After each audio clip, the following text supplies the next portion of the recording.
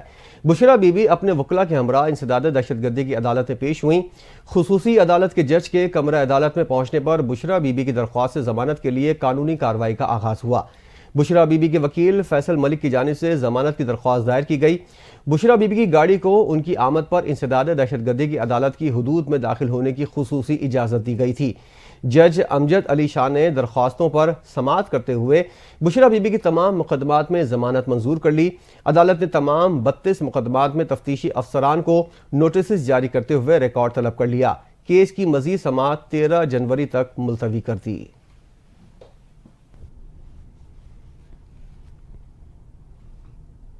Peshawar high court نے 24 نومبر کو D چوک اسلام آباد میں پی ٹی آئی کے احتجاج کے بعد پارٹی کے 140 سے زائد رہنماؤں، ممبران اسمبلی اور کارکنان کی راہداری اور حفاظت ضمانت کی درخواستیں منظور کر لیں۔ 28 نومبر سے اب تک پی ٹی آئی کے رہنماؤں اور ممبران اسمبلی کی 140 سے زائد درخواستوں پر پشاور ہائی کورٹ میں سماعت ہوئی۔ 70 سے زائد راہداری ضمانت اور 69 حفاظتی ضمانتوں پر درخواست پر سماعت ہوئی اور عدالت عالیہ نے تمام درخواست گزاروں کو راہداری اور حفاظتی ضمانتیں دے دی ہیں۔ حفاظتی اور راہداری ضمانت حاصل کرنے والوں میں وزیر اعلیٰ خیبر پختونخوا علی امین گنڈا پور بھی شامل ہیں۔ ان کے علاوہ پی ٹی آئی کے تمام سینئر رہنماؤں نے پشاور ہائی کورٹ سے راہداری ضمانت اور مقدمات کی تفصیل کے لیے رجوع کیا تھا۔ بانی پی ٹی آئی کے سیکرٹری جنرل سلمان اکرم راجہ، اپوزیشن لیڈر قومی اسمبلی عمر ایوب نے ہائی کورٹ سے راہداری اور حفاظتی ضمانت حاصل کی۔ بانی پی ٹی آئی کی اہلیہ بشرا بی بی کو بھی ہائی کورٹ نے 16 جنوری تک حفاظتی ضمانت دی ہے۔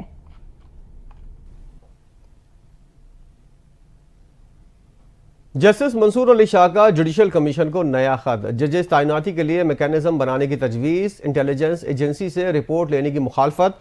انہوں نے کہا ججز کے رولز آئین کے حلف کے مطابق ہونے چاہیے ورنہ غلط استعمال ہو سکتا ہے۔ مزید تفصیل رپورٹ میں دیکھیے۔ سپریم کورٹ آف پاکستان کے سینئر ترین جج جسٹس منصور علی شاہ نے جوڈیشل کمیشن کے اجلاس سے پہلے ایک اور خط لکھ دیا۔ جسٹس منصور علی شاہ نے سیکرٹری جوڈیشل کمیشن کو خط لکھا ہے۔ خط کے متن کے مطابق رولز میں آئینی بینچ کے لیے ججز کی تعیناتی کا میکانزم ہونا چاہیے۔ آئینی بینچ میں کتنے ججز ہوں اس کا میکانزم بنانا بھی ضروری ہے۔ آئینی بینچ میں ججز کی شمولیت کا پیمانہ طے ہونا چاہیے۔ کسی جج نے آئینی تشریح والے کتنے فیصلے لکھے ہیں یہ ایک پیمانہ ہو سکتا ہے۔ جسٹس منصور علی شاہ نے ججز تعیناتی سے متعلق رولز پر مجموعی رائے بھی دی، جبکہ جج تعیناتی میں انٹیلیجنس ایجنسی سے رپورٹ لینے کی مخالفت کی ہے۔ انہوں نے خط میں لکھا ہے کہ انٹیلیجنس ایجنسی کو کردار دیا گیا تو اس کا غلط استعمال ہو سکتا ہے۔ جوڈیشل کمیشن میں پہلے ہی اکثریت ایگزیکٹو کی ہے۔ رولز پر میری رائے اس ترمیم اور کمیشن کی آئینی حیثیت طے ہونے سے مشروط ہے۔ جسٹس منصور علی شاہ نے کہا کہ 26ویں آئینی ترمیم سے متعلق اپنی پوزیشن واضح کر چکا ہوں۔ پہلے فل کورٹ بنا کر 26ویں آئینی ترمیم کا جائزہ لینا چاہیے۔ جج آئین کی حفاظت اور اس کا دفاع کرنے کا حلف لیتا ہے۔ ججز تعیناتی کے رولز بھی اسی حلف کے عکاس ہونے چاہیے۔ سپریم کورٹ میں جوڈیشل کمیشن کا رولز سے متعلق اجلاس ختم ہو گیا، جس میں رولز کی منظوری دے دی گئی۔ کچھ رولز میں معمولی تبدیلی بھی کر دی گئی ہے۔ رولز میں سے نئے ایڈیشنل ججز کے لیے میڈیکل ٹیسٹ کی شرط نکال دی گئی۔ نئے رولز کے مطابق کسی امیدوار کی انٹیلیجنس رپورٹ لینا نہ لینا کمیشن کی ثوابدید ہوا کرے گی۔ حتمی ڈرافٹ کے مطابق ہائی کورٹ کے چیف جسٹس کے لیے 3 نام زیر غور آیا کریں گے۔ سینئر جج کو چیف جسٹس ہائی کورٹ نہ بنانے پر وجوہات بتانا لازمی ہوں گی۔ ڈرافٹ کے مطابق سپریم کورٹ میں جج کی تعیناتی کے لیے ہائی کورٹ سے 5 نام آیا کریں گے۔ سپریم کورٹ کے آئینی بینچ کو 6 ماہ کے لیے توسیع دے دی گئی۔ خبر یہ ہے کہ اسلام آباد ہائی کورٹ نے انٹیلیجنس رپورٹس کی بنیاد پر 20 گریڈ کے افسر کو ترقی نہ دینے کا سینٹرل سلیکشن بورڈ کا فیصلہ کل عدم قرار دے دیا۔ اسلام آباد ہائی کورٹ کے جسٹس سردار اعجاز اسحاق نے محمد طاہر حسن کی درخواست کا تحریری فیصلہ جاری کر دیا۔ فیصلے میں عدالت نے قرار دیا ہے کہ درخواست گزار کو سپر سیٹ کر کے کم نمبر والے افسر کو گریڈ 21 میں ترقی دینے کا فیصلہ بھی غیر قانونی ہے۔ عدالت نے سینٹرل سلیکشن بورڈ کو ہدایت دی ہے کہ آئندہ اجلاس میں محمد طاہر حسن کی ترقی کو سول سرونٹس پروموشن رولز کے تحت زیر غور لایا جائے۔ عدالت نے واضح کیا ہے کہ سلیکشن بورڈ کی ایسی انٹیلیجنس رپورٹس جس میں افسر کو دفاع کا موقع نہ ملا ہو نظر انداز کر دینا چاہیے۔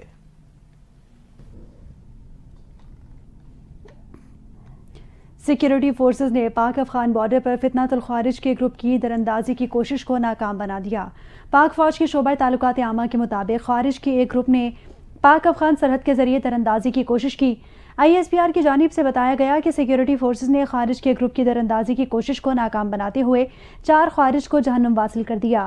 پاک فوج کے شعبہ تعلقات عامہ کے مطابق خارج سے شدید فائرنگ کے تبادلے میں ایک سیکیورٹی اہلکار نے جام شہادت نوش کیا۔ 22 سالہ سپاہی عامر سہیل آفریدی کا تعلق ضلع خیبر سے تھا۔ ISPR کی جانب سے کہا گیا کہ پاکستان افغانستان سے عبوری حکومت سے مسلسل مؤثر بارڈر مینجمنٹ کا تقاضا کرتا چلا آیا ہے۔ امید ہے کہ عبوری افغان حکومت اپنی ذمہ داری کو پورا کرے گی۔ افغان عبوری حکومت پاکستان کے خلاف دہشت گردی کی کارروائیوں کے لیے افغانستان کی سرزمین کو استعمال نہیں ہونے دے گی۔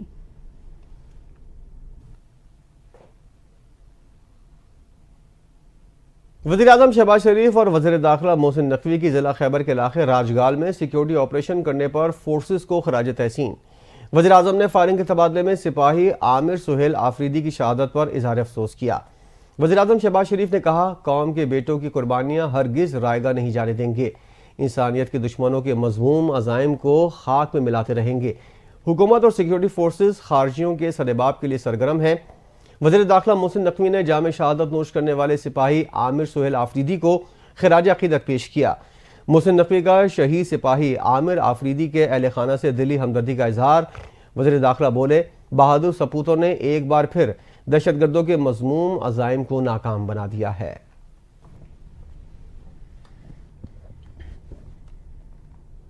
مدارس رجسٹریشن کا معاملہ، حکومت اور JUI کے درمیان مدارس رجسٹریشن پر بڑا بریک تھرو ہو گیا۔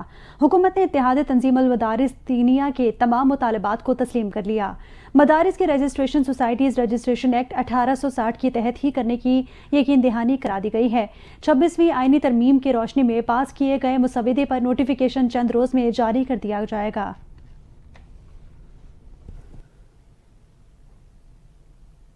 گورنر پنجاب سردار سلیم حیدر خان نے کہا ہے کہ پیپلز پارٹی کو پنجاب میں نون لیگ سے اتحاد کی وجہ سے نقصان پہنچا۔ گورنر پنجاب نے میڈیا سے گفتگو کرتے ہوئے کہا کہ ہم کمیٹی کھیلتے رہے اور ہم پر میڈیا میں سخت تنقید ہوئی کہ یہ چھوڑ دیں وہ چھوڑ دیں۔ انہوں نے کہا، پیپلز پارٹی کے ساتھ ناانصافی ہوتی رہی ہے، 3 ماہ بعد پھر انتخاب ہونا تھا۔ نون لیگ سے اتحاد محبت اور شوق کا نہیں بلکہ مجبوری کا اتحاد تھا، جبکہ پاکستان پیپلز پارٹی جو باہر سے ہے وہی اندر سے بھی ہے۔ انہوں نے کہا، سیاسی لوگ بڑے مضبوط ہوتے ہیں، وہ ہمیشہ اپنا فائدہ لیتے ہیں۔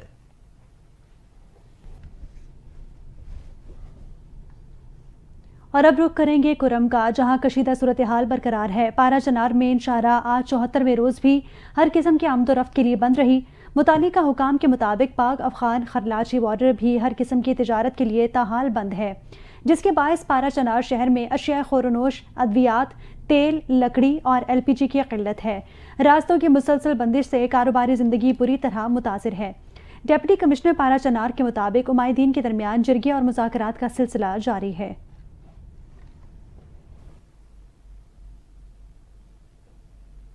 KP کے مشیر بیرسٹر سیف نے کہا ہے، کرم میں بنکرز گرانے اور اسلحہ جمع کرانے کے بعد راستے مکمل طور پر کھول دیے جائیں گے۔ ایک بیان میں بیرسٹر سیف نے کہا کہ ایپیکس کمیٹی کے فیصلے کی روشنی میں ضلع کرم کو اسلحے سے پاک کیا جائے گا۔ پائیدار امن کے لیے ضلع میں بنکرز کو گرانے کو یقینی بنایا جائے گا۔ کرم میں راستوں کی بندش کی وجہ سے درپیش عوامی مسائل کا ادراک ہے۔ بیرسٹر سیف نے مزید کہا کہ امن معاہدے کے بعد معمولات زندگی بحال ہو جائیں گے۔ بنکرز گرانے اور اسلحہ جمع کرنے کے بعد راستے کھول دیے جائیں گے۔ حکومت کرم میں پائیدار امن اور دیرپا امن چاہتی ہے۔ بیرسٹر سیف کا کہنا تھا کہ بعض عناصر کرم میں دیرپا امن کے دشمن ہیں۔ کچھ عناصر کرم سے متعلق سوشل میڈیا پر بے بنیاد پروپیگنڈا کر رہے ہیں۔ کچھ عناصر صوبائی حکومت کی مخلصانہ کوششوں کو غلط رنگ دے رہے ہیں۔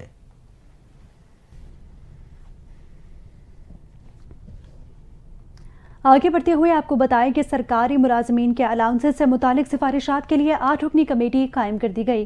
وفاقی وزیر خزانہ محمد اورنگزیب خصوصی کمیٹی کے سربراہ ہوں گے۔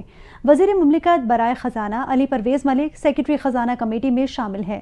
سیکرٹری اسٹیبلشمنٹ ڈویژن، سیکرٹری دفاع خصوصی کمیٹی کے ممبر ہوں گے۔ سیکرٹری داخلہ ڈویژن بھی خصوصی کمیٹی کا حصہ ہوں گے۔ وزیر اعظم کی منظوری سے خصوصی کمیٹی کے قیام کا نوٹیفیکیشن جاری ہو گیا۔ نوٹیفیکیشن کے مطابق کمیٹی ملازمین کے موجودہ الاؤنسز پر نظر ثانی کی تجاویز کا جائزہ لے گی۔ نئے الاؤنسز سے متعلق سفارشات بھی خصوصی کمیٹی تیار کرے گی۔ خصوصی کمیٹی کی جانب سے سفارشات وفاقی کابینہ میں پیش ہوں گی۔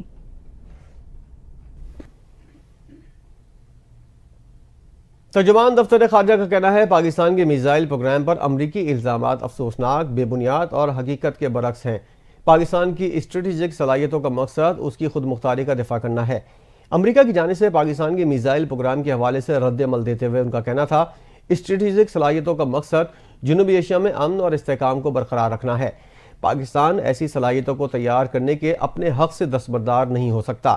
ترجمان دفتر خارجہ نے کہا ہمارے مشرقی ہمسائے کی کہیں زیادہ طاقتور میزائل صلاحیتوں کو نظر انداز کرتے ہوئے تحفظ دیا جا رہا ہے، جبکہ پاکستان کی صلاحیتوں پر اعتراضات کیے جا رہے ہیں۔ اعتراضات بظاہر دوسروں کے کہنے پر پہلے سے کمزور اسٹریٹجک استحکام کو مزید خراب کرنے کے لیے ہیں۔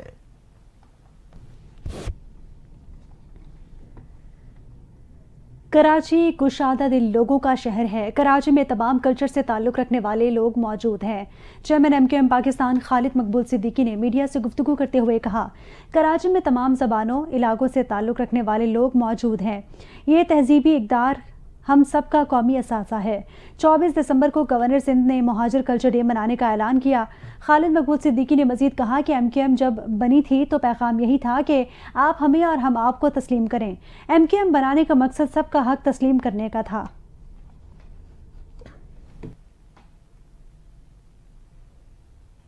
MQM کے رہنما فاروق ستار نے میڈیا سے گفتگو کرتے ہوئے کہا گورنر ہاؤس میں 3 سال سے سندھی کلچر ڈے منایا جاتا ہے۔ پہلی بار گورنر کو خیال آیا مہاجر کلچر ڈے بھی منانا چاہیے۔ گورنر سندھ کے اس اقدام کا خیر مقدم کرتے ہیں۔ فاروق ستار نے مزید کہا مہاجر کلچر بانیان پاکستان کی ثقافت ہے جنہوں نے قربانیاں دیں۔ ہمیں کشادہ دلی کا مظاہرہ کرنا چاہیے۔ کراچی مختلف ثقافتوں کا مسکن ہے۔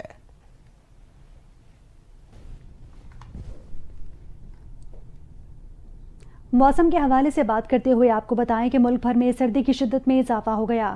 بلوچستان کے شمالی علاقوں میں درجہ حرارت منفی تک پہنچ گیا۔ کراچی میں بھی سردی بڑھ گئی۔ معلم جبہ، چترال اور گلگت بلتستان میں بھی پارہ نقطہ انجماد سے نیچے گر گیا۔ محکمہ موسمیات نے لاہور میں 23 دسمبر کو بارش کی پیشگوئی کر دی۔ مزید دیکھیے اس رپورٹ میں۔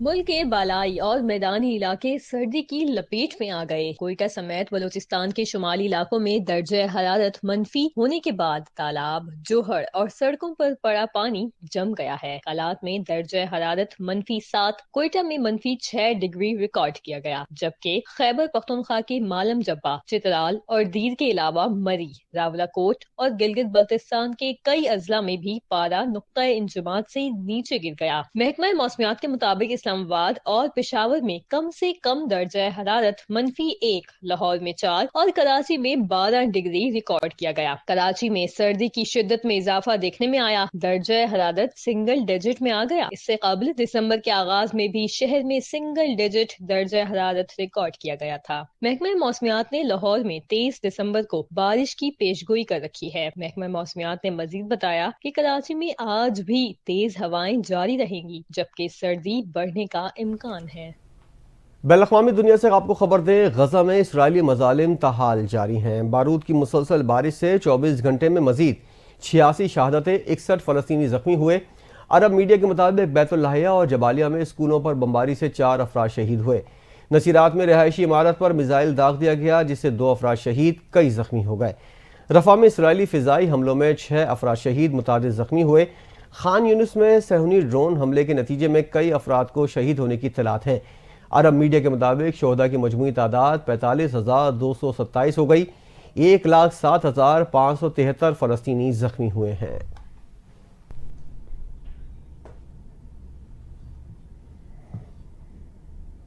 کھیلوں کے میدان سے خبر ہے پاکستان اور جنوبی افریقہ کے درمیان تیسرا اور آخری ون ڈے کل کھیلا جائے گا۔ پاکستان کرکٹ ٹیم آخری ایک روزہ میچ کھیلنے کے لیے جوہانسبرگ پہنچ گئی۔ پاکستانی ٹیم کی جنوبی افریقہ کو کلین سویپ کرنے کی پوری تیاری ہے۔ تیسرے میچ سے قبل جنوبی افریقہ کے فاسٹ بولر بارٹمین گھٹنے کی انجری کے باعث اسکواڈ سے باہر ہو گئے۔